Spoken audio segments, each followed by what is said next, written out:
Hey guys, welcome back to Jess and Reads Romance. I'm Jessin, and today I'm going to be talking about my favorite books of 2020. I had a hard time doing this, and I decided that I was going to separate new releases from just the books that I've read in general. There's lots of old favorites that I have only discovered this year that really blew me away, and there were just too many on my list, and I wasn't willing to cut some of them out. So I'm going to be doing the 2020 releases first, my favorites of 2020, and then I'm going to be doing the books that were not released this year but that I discovered and I thought were absolutely phenomenal. So I have a list of 7 books that were released this year that I thought were amazing, and I cannot stop talking about these books, so I'm going to start with those first, and I'm going to work my way up to my most favorite release of 2020. So coming in at number 7 for my favorite release of 2020 is actually technically not a romance. I would say it's more mystery leaning with a slight romance that's going to play out through the rest of the series, but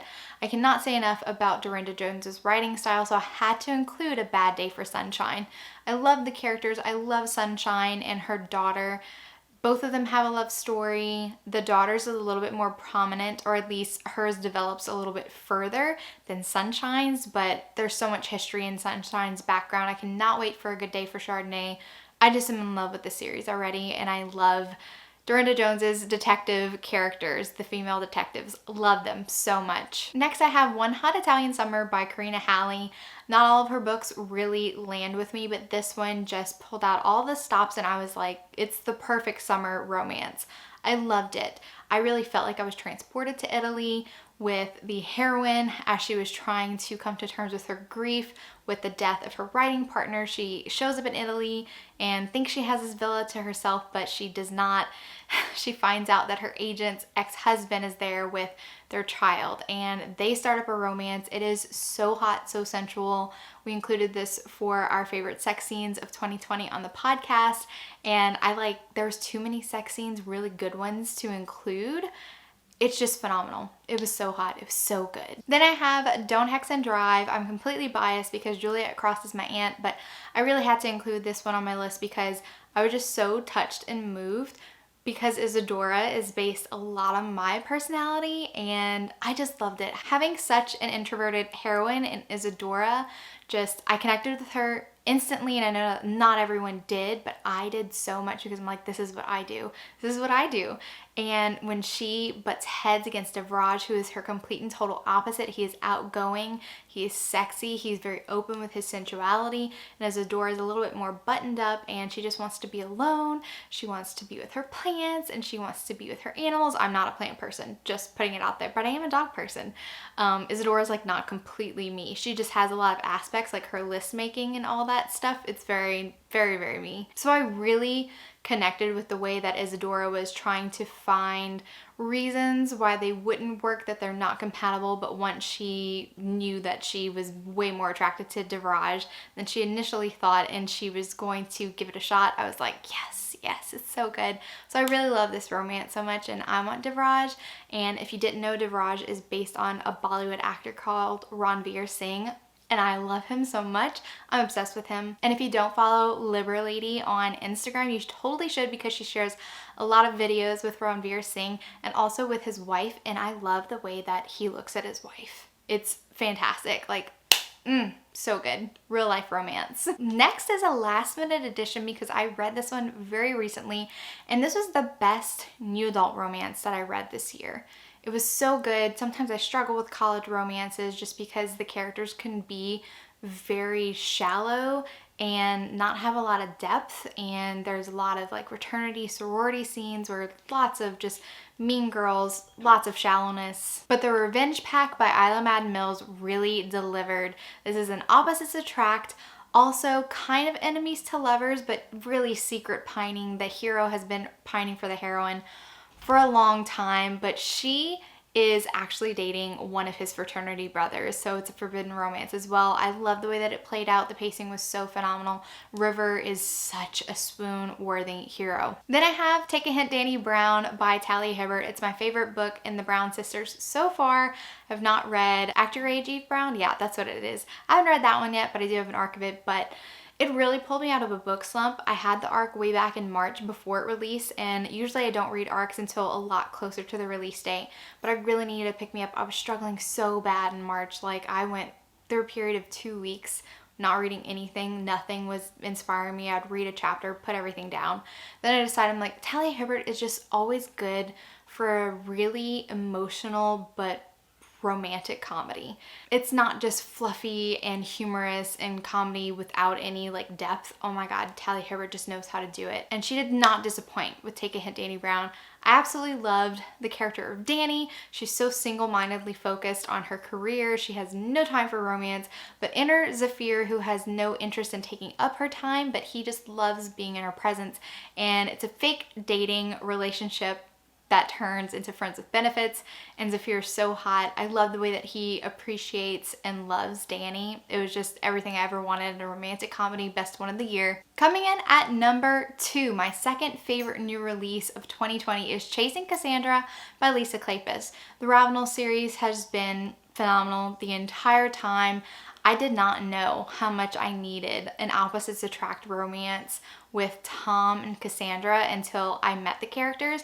We didn't really get to see a ton of Cassandra, and Pandora, her twin sister, is the more rambunctious and outgoing. Again, I connected with Cassandra so much because I love the way that she was such a quieter heroine, and it wasn't that she was jealous of her sister being a little bit more interesting, but she just kind of laments the fact that she wants a family. She just wants to do simple things, take care of people. She loves helping people, like with charities and stuff, and she's just very simple. Her hero is Tom Severin, this almost genius who does not treat her like she's stupid or boring, and he loves her curiosity. When she doesn't know something, she asks, or she asks if she can help him because she's interested in learning how to do something, and he is just so fascinated by her. And he is just such an emotionally stunted hero, and I love those, the ones that keep it close to the vest. When they like are feeling feelings, they get really frightened and they like run away for, you know, the good of the heroine.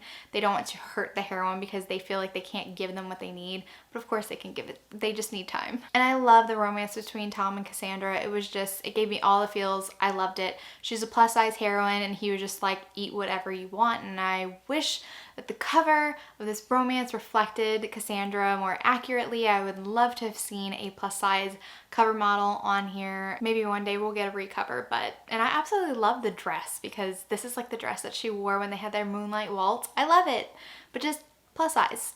That's all I wanted. And finally, my favorite new release of 2020 was A Heart of Blood and Ashes by Melvin. This is such a fantastic fantasy romance. The heroine is hands down one of my favorite heroines of all time. She is so strong, but she's physically weak. She physically is very weak. She's been kept that way on purpose. For all of her life, her family imprisoned her in a tower. She has a busted knee, so she can't even run, but she is so strong, like emotionally, mentally. She's so smart, and I love the way that she challenges the hero. This was everything I wanted in a fantasy romance. I love the world. It was like a little bit heavy in the world building for the first couple chapters, but once you get to a particular scene and you're off on the journey, it is just effortless to read.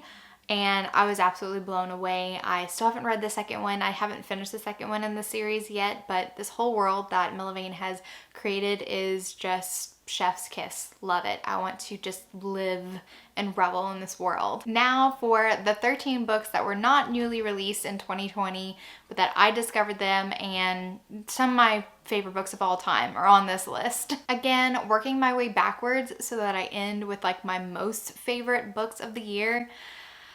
I can't wait. I have 13 books, so working backwards, at number 13 is The Price of a Kiss. I loved it. I randomly picked this one up because it was one of the oldest books on my Kindle that I had, and so I did it for the Kindle Clear Out Readathon. In this book by Linda Cage, Jessica was like, oh my god, I love this one. It was so surprising. I had no idea what it was about, and I literally picked it up just for this readathon, and it really blew me away. It's kind of everything I wanted the roommate to be, even though it's a slight difference in story. The hero is actually a male prostitute. He is not a porn star, but the romance between these two characters was so great. It starts off as an enemies relationship between the hero and the heroine. Mason and Reese go to the same college, and she's heard rumors about him, and he's expecting her to treat him like everyone else does, especially women. They feel like they can just throw themselves at him with no consequence because he prostitutes himself, and it does go into why he does it, and it's just so heartbreaking. He has a little sister with special needs, and he needs to help pay the bills, and his mom's kind of flighty and doesn't always pay the bills on time, and so he's doing this for his family, and he kind of just fell into it. It's very heartbreaking, but I loved him as a character.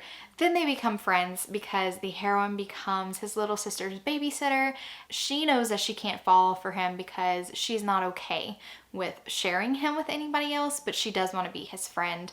And their connection is just way too strong. I think these characters are the sweetest. I loved it. The most surprising read of the year, honestly, because I just wasn't expecting anything from it because I didn't read the synopsis. I just jumped into it. So then I have Halfway to the Grave by Janine Frost.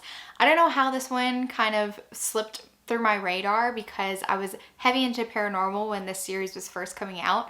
And thank goodness for the podcast and all the book recommendations, because they're like, if you're looking for paranormal, you need to go back to the Night Huntress series. And I was like, okay, I've heard a lot about this series. I've heard Cat and Bones. I've heard their name talked about in the paranormal world. And I jumped into Halfway to the Grave. I loved it. It was like, it just felt so good to be in a vampire heavy world. And I love the character of Bones. He's British and he's outgoing. And Kat, when you first meet her, she's a little bit uptight. I don't want to say she grew up kind of sheltered, but she grew up in a very small town. Her grandparents were very religious. Her mom kind of holds a grudge against Kat because her father was a vampire and her father assaulted the mother. So Kat's made it her mission to kill all vampires until the night that she runs into Bones and they decide to become partners in crimes. Kat is very reluctant to be working with a vampire because she's grown up her whole life thinking that vampires are evil. A little bit of self-hatred going on there from her mother. But the way that this romance develops, because Bones definitely puts his heart out on the line way before Kat's ready to accept just liking vampires, let alone falling in love with one. I love this series so much. I love Cat and Bones. Next is The Simple Wild. I've heard a lot about this book and we finally did it on the podcast. Oh my God, so good. Amazing enemies to lovers, small town romance. I love Jonah, and what really catapulted this book into one of my favorite reads of the year was the relationship, or the reconnecting relationship, between Calla and her father, Ren. I love the way that played out. I love the dynamics between Ren and Jonah, Jonah and Calla, Calla and Ren. Everything was just working so beautifully for me, and I totally cried during this book. I loved it so much. Next is another surprise read, and it kind of started my love affair with all the Wildman romances, is Transcendence by Shay Savage. I loved it. This is a caveman romance told completely through the point of view of the caveman. And I think that the limited way that he understands the world, and also the heroine when she time travels to like the Stone Age, I think it worked so well for the story. I really liked just having his point of view, and I liked having to interpret what the heroine was going through, what she must be feeling, all through the eyes of Ed. And I loved him so much, and I still have not read the little novella that was in through Elizabeth's point of view, because we do get a little bit of her point of view at the very, very end. But I have not read the short story yet, and I will. But oh my God, Transcendence. I mean, I would have never guessed that a caveman romance would be on my top reads of the year, but it really was. It just touched my heart so much. I loved it. Ed's just, he's such a sweet baby angel. I just want to protect him at all costs. Now I'm still continuing my binge. I say binge because I've been reading this for about 1.5 years now, and I still have not completed the series yet. But my favorite Immortals After Dark book is McCreeve, and I read this for the Paranormal Romance Readathon. McCreeve is definitely one of my favorite ones. I love this couple, and I have a couple of favorites in the series, but McCreeve being the most recent one that I read, and then I just love the way that the story played out so much. I also am more kind of team werewolf than I am vampire. I love vampire romances, don't get me wrong, but I love all the Like stories in this series, and McCreeve, broke my heart in the beginning. I love the romance, I love the conflict, and I can't wait to read more in this series. Then I have Archer's Voice, and this is my first Mia Sheridan that I read. It really blew me away. Again, another cinnamon roll hero on this list. It works so well. Poor Archer is just the town recluse.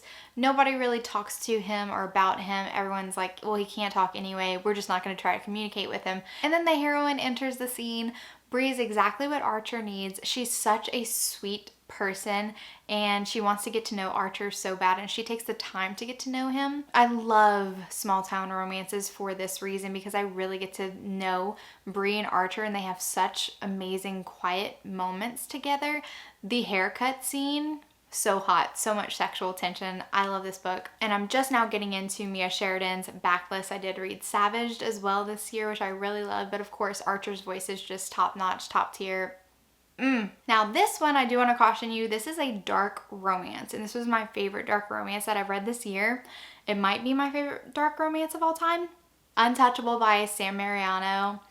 Jennifer from the Book Refuge recommended this book to me because she knew I like dark romances, and it just hit every single thing that I needed in a dark romance. I'm here for the complicated hero. I'm here for the hero that you're not supposed to root for, but in dark romance it's okay to root for the more evil characters, and that's what this is. It's phenomenal. I loved it. The depth that we get to know these characters and the way that the heroine accepts the hero for who he is, and just like, I know he's a monster, but he's my monster, and I'm just like, yes, this is what I want my dark romance to be. It was so good, but not encouraging you to read it if you don't know what you're getting yourself into. I will be putting out a vlog this week of my thoughts on this book, so don't read it unless you know what it's about. Then we have Wolfsong by TJ Klune. So good. I don't know if I love Wolfsong more than I love him as an MM romance, because him and Us are my favorite MM romances of all time. And then enters Wolfsong. It's such a good paranormal romance as well. I love werewolf romances, and Ox, I love Ox to death. I'm snatching up a phrase that Crystal started using, and she got it from Talia Hibbert, but Ox is such an alpha mellow hero. He is so alpha, but he's such a cinnamon roll inside. I love him so much. The entire Green Creek series just blew me away. I had to include Wolfsong on here because it introduced me to the entire Green Creek series, but my next favorite book that kind of one-upped it a little bit, and I had to put them both on this list, was Heartsong. I can't tell you who this is about because it is kind of a spoiler. You need to read the books in order, and this book was so unique, and I love the way that it was told. It was so different from the first two books, but this couple is definitely my favorite in the series. I love the Green Creek series. TJ Klune is a new discovery for me this year, and I'm definitely diving into his backlist, as well as reading The House on the Cerulean Sea, SWOON, which I believe came out this year. I don't know, but TJ Klune, you have a fan for life. I love it. Next is The Kingmaker Duet. I did not get a chance to read this one last year, but I did buy them as soon as they came out, and so this year I was like, okay, I need to get into The Kingmaker Duet. I love Kennedy Ryan's writing style, and she creates some really alpha heroes, but they are so gone for their heroine, and that's no exception. Maxim Cade, he's so intense, but Lennox can handle all of it. And he has some of the most adorable scenes when they're both in Amsterdam. He's almost like this little puppy. He wants to hang out with Lennox so bad. And he really does sort of wear his heart on his sleeve when it comes to Lennox. And Lennox is the one with the walls that are up. And he has to work so hard to gain Lennox's trust back. And I really like the way that Kennedy Ryan ends the first book in The Kingmaker Duet. I thought that the cliffhanger was going to be like emotionally devastating, but what I really loved is that they are a couple by the end of The Kingmaker, and the Rebel King just kind of picks up and continues their love story. So I got to spend so much time with these two characters that I loved, and I'm just like, yes, I love it. Now for the top 3 romances that I read this year. All of them are historical romances. Lord of Scoundrels was recommended to me on Instagram when I was searching for historical romances. I was like, I want historical romances. Please recommend me whatever historical romances that you have really loved in the past. And a couple people said Lord of Scoundrels. I took a screenshot of a collection on my Kindle for weekend reads, and I was like, which one of these books should I read this weekend? Kennedy Ryan messaged me and was like, you need to read Lord of Scoundrels. And I was like, okay, I will do that. I love this couple so much. Dane is so closed off and unwilling to let anybody in. And when he meets the heroine, Jessica is like no one that he's ever met before in his life. He can't shock her. He tries to get the upper hand on her and she just like meets him. She goes toe to toe with all of his shenanigans. She doesn't back down from his asshole tendencies. And the sexual tension in this book is just like almost too much to handle. I also really love in romance when the characters get together and that's only the first part of the story. And the second part of the story is them actually being a couple. Maybe they have a little bit of a conflict, but they are together and I get to see them have a lot of happy moments in addition to the conflict. I just really like to see my characters actually together for the majority of the romance. I don't like conflict for the majority of the book and then very little happily ever after right at the end and then abrupt ending. Don't like that. This book delivered everything that I wanted. Loved it. Also, again, I'm a sucker for the asshole heroes as well, so yes, I do love Dane. Now, I actually had a really difficult time deciding which one was my favorite out of these two, but my second most favorite book that I read this year was The Secret by Julie Garwood. This one is so perfect. I loved it. I saw a ton of people picking up The Secret on BookTube and I was like, I want to read some Julie Garwood's. Got a huge lot from eBay. The Secret was in there and I was like, this is the first one that I'm going to read. And oh my God, did it set the bar for Julie Garwood reads. This is a romance with a Scottish hero and an English heroine. The Scots are kind of prejudiced against the English and there is this like festival and the heroine meets one of her best friends when she is just a little girl. They meet each other every single year and they make a promise that they'll be with each other when they give birth. And so Judith has been preparing for the day that her friend is going to give birth. She's been interviewing midwives for almost a year now, or maybe it's less than a year. I don't know how long she's been researching it, but she definitely wants to be so supportive for her friend and she wants the most up-to-date information on safe delivery of a child. Her best friend's brother-in-law, who is the laird of the clan, is sent to fetch her and they don't think that she's going to want to come to Scotland. Like, what would an English woman want to come to Scotland for? We hear such bad things about all English women, and no, this is just gonna be like, we're gonna do our duty to Frances Catherine. I think her name's Frances Catherine. I can't remember. I know that she has two first names. To just say that we tried to go fetch her friend, but she didn't want to come. But they're completely surprised. Judith is here and ready to go. She is nothing like the image that they have created in their mind of what an English lady would be.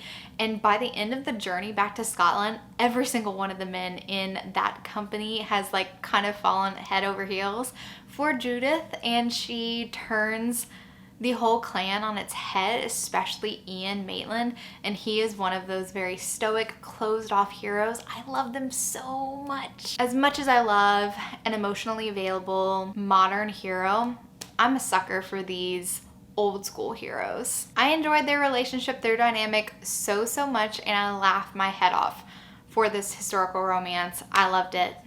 And I love many other Julie Garwood books as well. And my top favorite read of this year was The Madness of Lord Ian Mackenzie by Jennifer Ashley. What? Mind blown. Ian Mackenzie is so swoon-worthy, and he has met his perfect match in Beth. So Ian is on the spectrum, but in those days, nobody really knew what that was, and a lot of what Ian experiences was considered madness. He was in an asylum for a little while. There's more to the story than just him being different, but his peculiar quirks don't put off the heroine in the least. She is a widow. She's looking to marry again. She does have some funds because she was the companion of a lady who left her some money. She's about to be engaged, or is engaged, to this other man. And Lord Ian hears about it. He really doesn't like this guy, so he decides to go check out Beth. He meets her. They have such a connection. Their first like meeting in the opera in that box is one of the hottest things ever. And it happens right in the beginning. And I'm just like, whoa. The sparks are flying. And Beth just accepts Ian for who he is. Never thinks twice about any of the little odd things that he does. She just loves him, and the way that she accepts him is just the most beautiful thing ever. And she is so badass in defending him, because there's this one scene when they go to his ancestral home and his brother is the Duke, and Beth defends Ian to the Duke's face, and it is like so mic drop, such a mic drop moment. And I'm just like, yes, defend your man. And Ian's just like so in awe of Beth. And I just love them together. Absolutely love them together. Even though I wasn't invested in a lot of like the murder mystery aspect of it, I did not care, because this couple was like so compelling. I didn't even care that I didn't enjoy that part of the book as much. It still is my favorite book of this year. All right guys, that is all that I have for this video. I hope it wasn't too long. I tried to be really quick, but I know that I put a lot of books on here because I couldn't narrow it all down. I'm sorry. It's just like so hard for me to narrow it down to like top 10. I just couldn't do it. I wouldn't do it. If you like this video, give it a big thumbs up. And if you're not already subscribed to my channel, make sure that you subscribe to get notified on any future videos that I do. Thank you so much for watching. And remember, life's better with a little HEA. Bye guys.